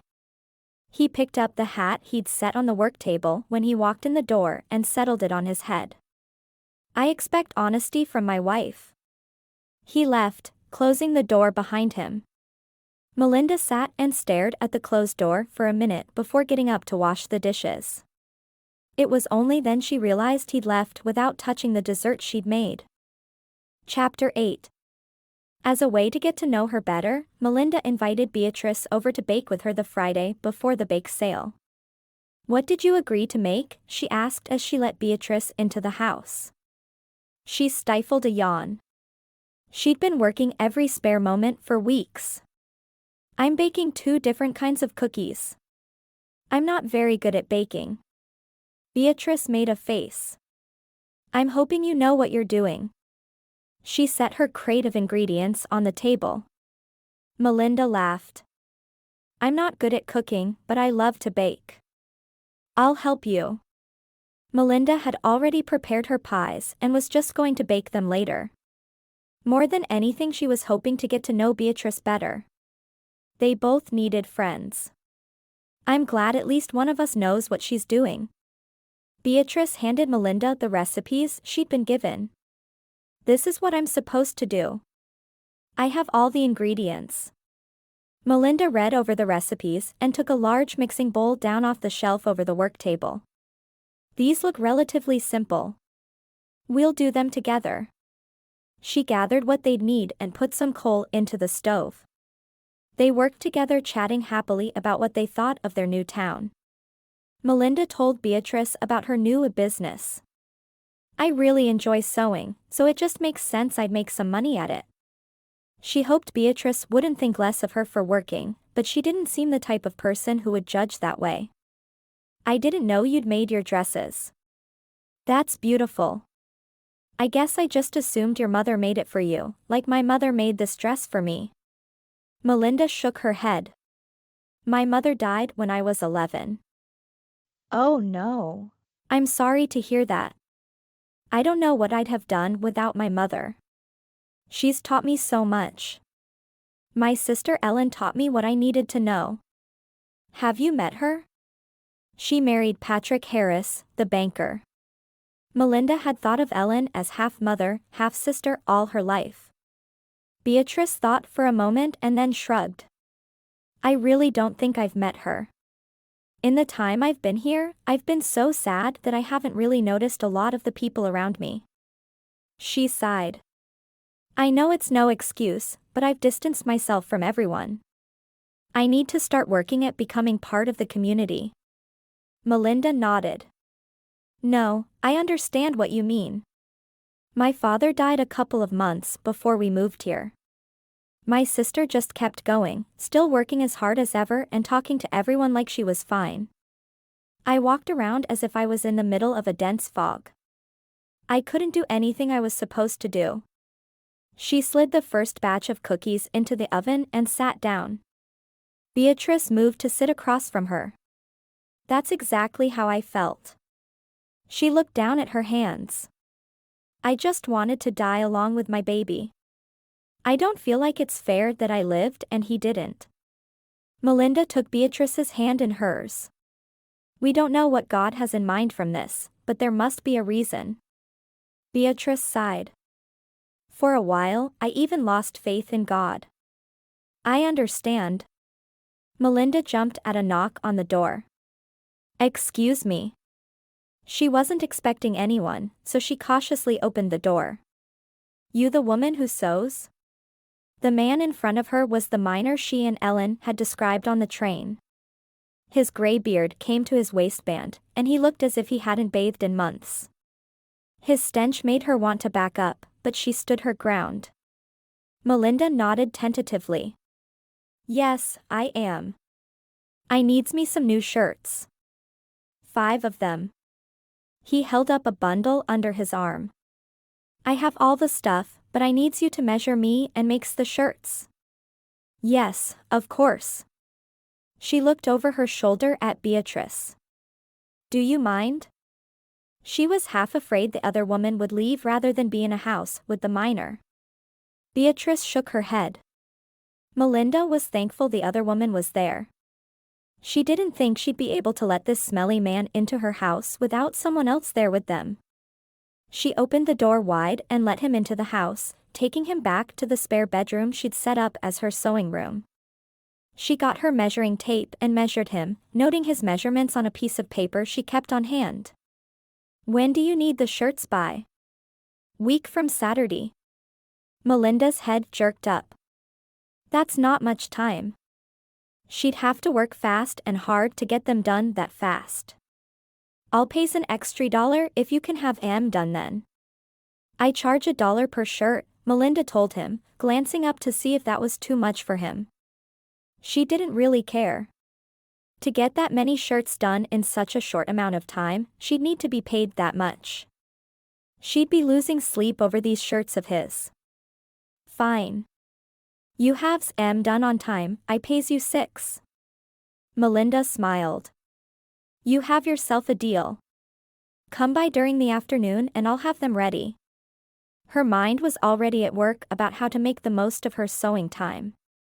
The miner didn't say another word before leaving. Malinda stood for a minute and watched him go, and then turned to Beatrice. He was certainly interesting. I'm so glad you were here. She rushed back over to the table to continue helping Beatrice. Beatrice grinned. She'd removed the cookies from the oven and added more. Me too. It would have been downright frightening to be alone with a man like that. I know. I should have arranged to meet him in a public place when I gave him the shirts. She bit her lip. She could ask Wesley to be sure he was home the afternoon the man came back, but she wasn't sure how he'd feel about that. I'll come back Saturday afternoon. Oh, would you? Malinda breathed a sigh of relief. Beatrice coming back was the perfect solution. She wouldn't be alone with him, and she wouldn't have to bother her husband to be home either. Beatrice smiled. For my new friend? Anything. Asterisk asterisk asterisk. They'd been married 3 months when he came home from work one day to find the bed unmade and dishes in the sink. Dinner wasn't ready either. Wesley went into the spare room to find Malinda. She had shirt pieces spread everywhere. Dinner, he asked. She looked up. I'm sorry. I lost track of time. I need to have these done by tomorrow afternoon, and I still have quite a bit to do. She put the pieces she was basting together down and stood to rush to the kitchen to fix dinner. Wesley followed her, angrier than he'd been in a long time. I know you think you need to work to make extra money, but neglecting your real responsibilities is not acceptable. If I don't make enough money for you, then you shouldn't have agreed to marry me. She turned to face him, her breath ragged as she fought back the tears. I'm sorry dinner wasn't ready. I married you because I couldn't see myself married to anyone else. How could he not understand she loved him? So why do you think you need to make money all the time? Why can't you be content with what we have? And why did you feel the need to hide the fact that you weren't content? She spun on her heel and continued into the kitchen. He was being unreasonable. She pulled the eggs off the shelf to make them omelets for dinner. She didn't care what he thought, he was getting an omelet. Eggs? You're making me eggs for dinner? Eggs are for breakfast. Wesley's voice was raised in a yell by this time. He seemed willing to pick a fight about anything. She calmly picked up the first egg, turned and took aim, hitting the middle of his forehead. Turning around, she picked up another and had it in her hand ready to throw. Any other complaints?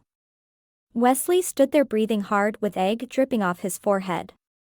He was so fed up with the way she put him behind making money he was ready to scream.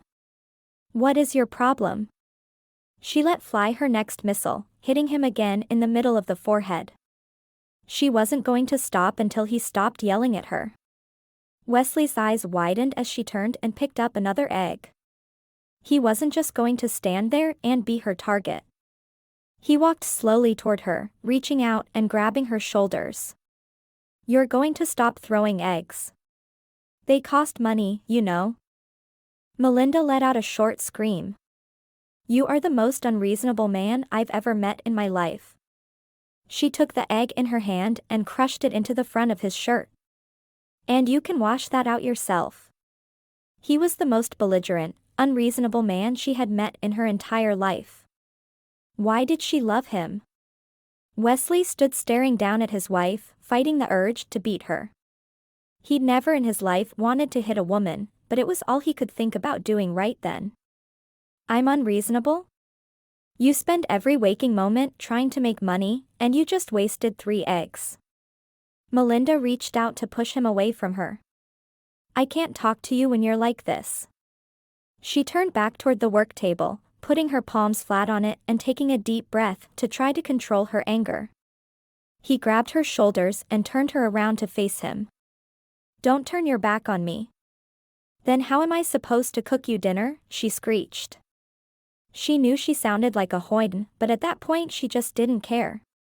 He stood for a moment taking deep breaths, trying to control his temper.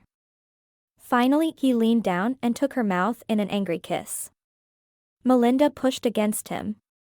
How could he possibly think I want to kiss him now? She stomped on his foot to get him to let her go. He tightened his arms around her and pulled her closer against him, putting all his anger into the kiss. His hands stroked up and down her back, one of them trailing down to her backside, pulling her against him. Malinda let out a low groan. She was so angry with him, and yet she was still enjoying this. What was wrong with her? She wrapped her arms around his neck and kissed him back. As soon as Wesley realized she was responding to him, he turned her around so her back was to the table and lifted her up to sit on the edge of it. He fought to pull her skirts up and over her waist, pushing them out of the way. His fingers went to her underwear and he opened the placket and pushed the fabric to the side, gaining access to her soft hot flesh. He stroked his finger inside her for a moment to test her readiness, and then his hands went to work on the front of his pants. Once he was free, he guided himself to her, looking into her eyes as he pushed inside her. Malinda was panting as she stared up at him, her hands flat on the table behind her to catch her weight.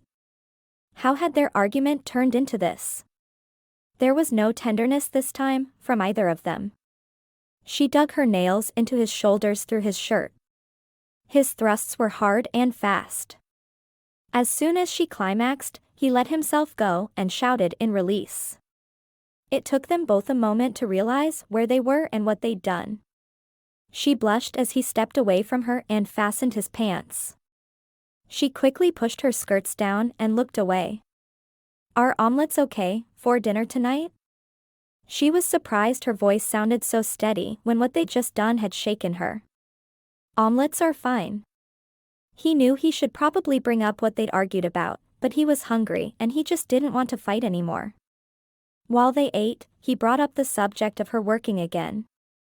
I guess I don't mind you taking in sewing jobs if you don't hide it from me, and you can do it around household chores. Coming home to no dinner after a long day at work is hard. She nodded. I am sorry I didn't have dinner ready. I probably took on a little too much with how soon the miner I'm working for needs these shirts done. I'll be more careful about that in the future. She had known at the time she wouldn't be able to finish fast enough, but the promise of an extra $1 had been too much enticement for her. He took her hand across the table. I'm sorry I got so angry with you.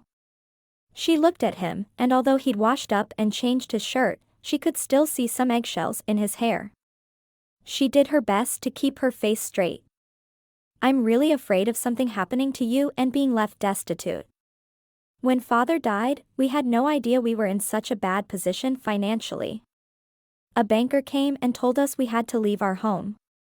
She looked down as she said the words, embarrassed that she'd once been in that position. He nodded slowly. Ellen told me. I always wondered why you didn't. She shrugged. I guess I didn't want you to worry about how I would feel about the money you make. I am scared, though. I want to have a nest egg saved up in case something happens. It will make me feel safer and more secure. She didn't know how to explain it beyond that. She didn't need a lot of money, she just needed enough money. He squeezed the hand he was still holding. I can understand that. You don't think Patrick would let you go without if something were to happen to me, though, do you? She shook her head. No, I don't. I know Ellen wouldn't. I just can't seem to get over the fear I have. I don't want to have to rely on the generosity of others. I want to be able to stand on my own feet. After what had happened before, she needed to be able to make it on her own. We'll save what we can then. I wish you'd felt comfortable enough to talk to me about this before now. She looked down at her plate. It's hard to admit just how low Ellen and I had sunk before we came here. Did you know we had to stay with Harriett for a few weeks while we waited for you and Patrick to return our letters? Harriett? The woman who runs the mail-order bride agency in Beckham. Why didn't he know who Harriett was? He shook his head. I didn't know that. She nodded. Harriett was a really good friend to us, but we met her the day we wrote letters to you. She sounds like a generous woman. Malinda nodded. It would be hard to find something negative to say about her. She's really a special woman. I'd like to be more like her. I can honestly say that other than Ellen, she's the best friend I've ever had. She still missed her every day. Is she the one you write to? Yes. I write her every week. She's a really lonely woman. She rarely does anything but work. The letters she gets from the mail-order brides she places keep her going. Malinda grinned. She needs a puppy. Wesley raised an eyebrow. Why does she need a puppy? Every woman needs a puppy for companionship while her man is gone, or if she doesn't have a man, like Harriett, she needs one all the time. Malinda shrugged, knowing she couldn't explain it any better. Wesley laughed. A puppy, huh? Malinda nodded. We had a dog when I was little, but he died a couple of years ago. I remember when he used to follow me everywhere.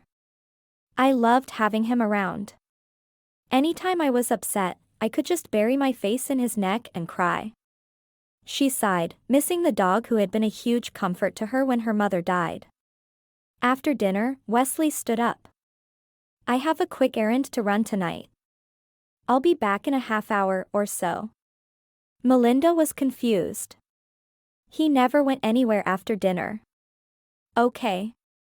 She cleared the table and washed the dishes, wondering where he could have gone. Just as she was drying the last dish and putting it away, she heard him come in the front door.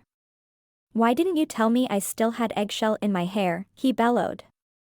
She giggled and walked into the parlor where he was standing. I didn't think of it. Just then she noticed the head of a puppy poking out from under his arm. It was just a tiny little ball of fuzz, and she rushed to him, taking the puppy in her arms. Oh.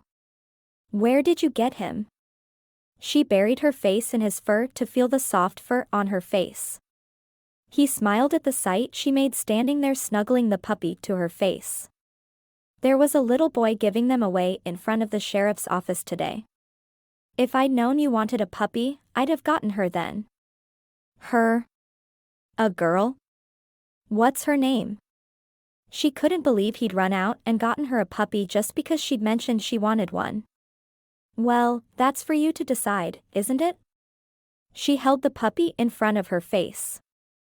How big will she get? I need to know that before I can come up with a good name. She studied the dog with interest. He shrugged.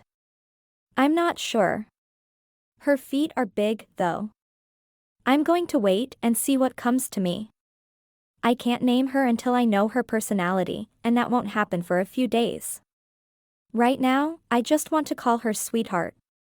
She giggled as the puppy nuzzled her neck with her head. He laughed. Puppy will work until you come up with something. Thank you. Malinda's eyes met Wesley's and she moved in close to kiss him. He took over the kiss immediately, and they didn't part until the puppy cried. Oh, I'm sorry, baby. I didn't mean to crush you. She kissed the puppy's head and carried her to the spare room where she made a bed for her with old blankets. The floor was hardwood and there was nothing for her to destroy. Malinda made sure she put her sewing up on the dresser so the puppy wouldn't be able to reach it. She quietly closed the door behind her. I think she'll be fine in there overnight. Wesley raised an eyebrow. I figured you'd want her sleeping with us.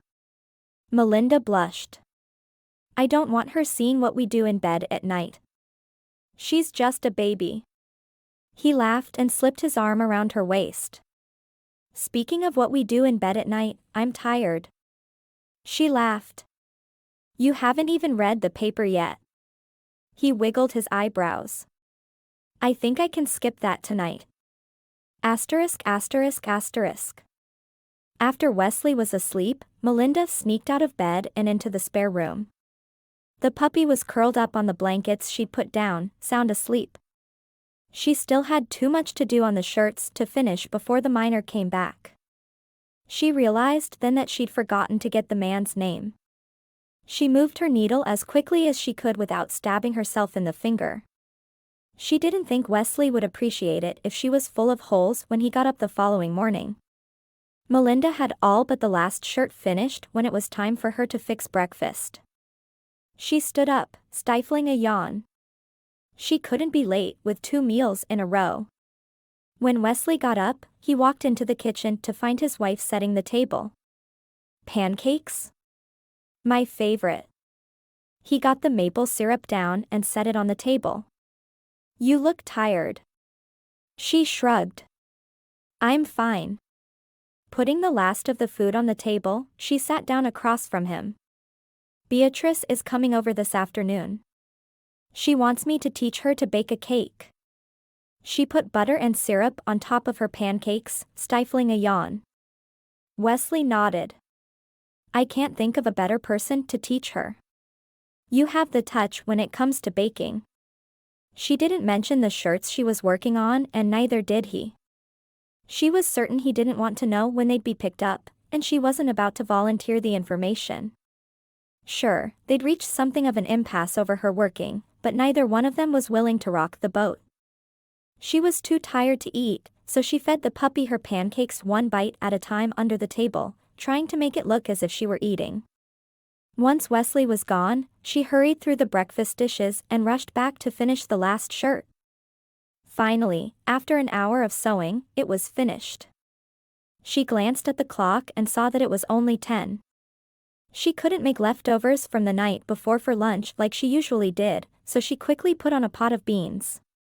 There was a bit of cornbread left from the night before, and that would have to work. She stumbled back to her bedroom and curled up under the covers, exhaustion finally taking over. She needed to remember not to take on more jobs than she could handle. The puppy curled up on the floor beside the bed to sleep, keeping guard over her mistress. Asterisk asterisk asterisk. Wesley was startled by how quiet the house was when he got home for lunch. He saw there were beans boiling on the stove, but there was no sign of his wife. He walked through the house calling her name, and finally found her curled up in bed under the covers. He was always surprised by how young she looked when she was asleep. He stood for a moment, looking down at her, and then went into the kitchen to dish himself up a bowl of beans. He'd let her sleep until he needed to go back to work and then wake her, giving her as much time as he could to get some much-needed rest. He hated that she felt the need to get up during the night to sew when he really did make enough money for them both to live on. Sure, there wasn't enough for a lot of extras, but he could cover the necessities. He finished his beans, rinsed out his bowl, and then tiptoed into the bedroom. She was still sound asleep. He sat down on the bed beside her. "Malinda? I'm about to go back to work." She sat up abruptly. "I'm sorry. I'll get your lunch." She felt the panic rising in her. She should have been awake to get his lunch when he got home. He smiled, stroking her cheek. "I already got it. I'm perfectly capable of dishing up my own lunch. You just need to wake up. You said your friend Beatrice was coming over today." She nodded, fighting the overwhelming exhaustion. "She is. Thank you for waking me." She struggled to keep her eyes open. "I let you sleep as long as I could. I'll see you at dinner." He kissed her gently before disappearing out the door. She rushed to put her hair up and get dressed. She was still in her nightgown. What must Wesley think of her? By the time Beatrice arrived, she'd washed her face, fixed her hair, and gotten dressed. She was just finishing the lunch dishes when she heard a knock on the door. Wiping her hands on her apron, she rushed to the door. Beatrice stood there, smiling at her. "Oh, thank you for coming." "It's no problem." She held up the crate she held. "I'm going to impose on you to show me how to bake a chocolate cake. They're my husband's favorite." "I'd love to. I told Wesley you were coming to learn how to bake a cake, so I was planning on showing you how to make one this afternoon anyway. You didn't want to tell him I was coming over so you wouldn't be alone with that minor?" She shook her head. "He'd insist I stop sewing for people then. Maybe minors aren't the kind of people you should sew for. There are a lot of ladies in town I'm sure would love to have you sew for them." Malinda shrugged. "I'm sure most of the women in town already know how to sew for themselves." She looked through the ingredients Beatrice had brought with her and automatically started mixing the batter for the cake.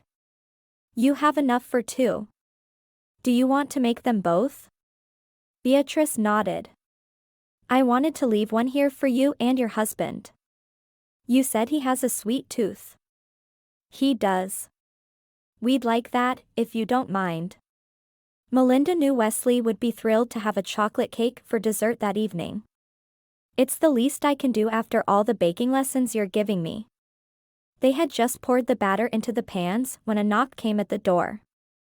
"I'd better go deal with him," Malinda said to Beatrice as she hurried to the door. She opened the door wide and the miner came in, smelling even worse than he had the previous week. "I have your shirts ready for you." She led him down the hall to the spare room. "Oh good. I tries one on first, if yous don't mind." "Of course not. I'm sure you'll find they fit." Malinda waited outside the door while he changed, exchanging looks with Beatrice. When the door to the spare room opened again, the miner was wearing one of the shirts she'd made. She wished she could tell him he needed to bathe before he wore them, but she knew that would be inappropriate. "How does it fit?" She looked at how the shirt fell over his shoulders and was happy. He nodded, his greasy hair bobbing beside his head. "Fits just fine." He had the other shirts in his hand and held out several coins to her. She looked down and saw there were 7. She blinked and counted once more. $7? We agreed on just 6. Not that she was complaining, but she didn't want to take more than he meant to give her. "I pays for what I likes." The man didn't say another word as he left by the front door.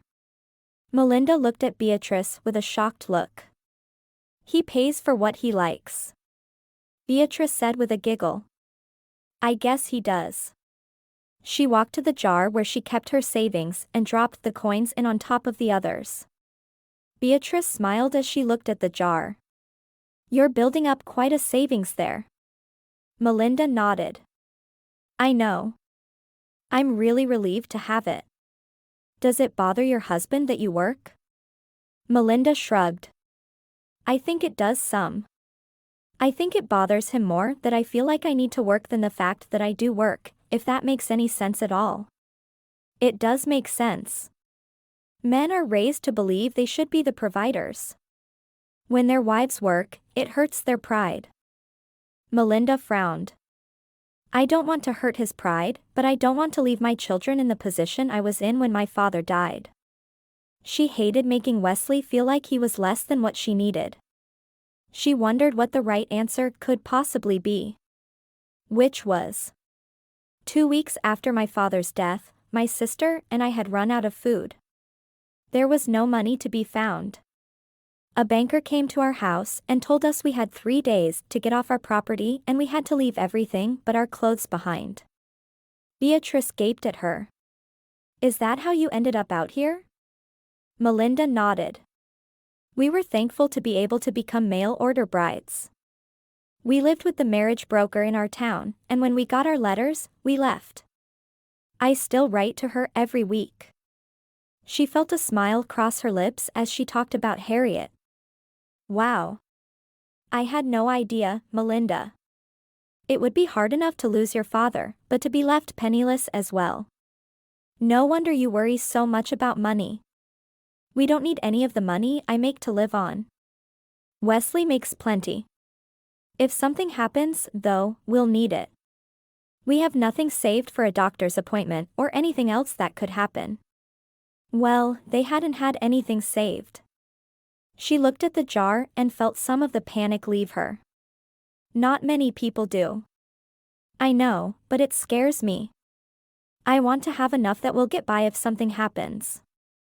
I think that's smart. Beatrice checked the cake in the oven. I think it's done. Malinda removed the first cake and put the second into the oven. I don't have any jobs lined up right now, so I'm going to take a day or two to rest. I ended up working through the night last night to get the miners' shirts done. You should have told me. I'd have left as soon as he did, and we could have put off baking for another day. Malinda shook her head. No, I enjoy your company. I'm going to whip up a batch of cornbread to go with the beans I fixed for lunch. And then at dinner time, we'll be set. That way I can nap for a bit before Wesley comes home. Will he mind? You know, I thought he would, but when he got home for lunch and I was sleeping, he served himself and didn't wake me up until it was time for him to leave to go back to work. She smiled. He didn't say a word about me sleeping through lunch.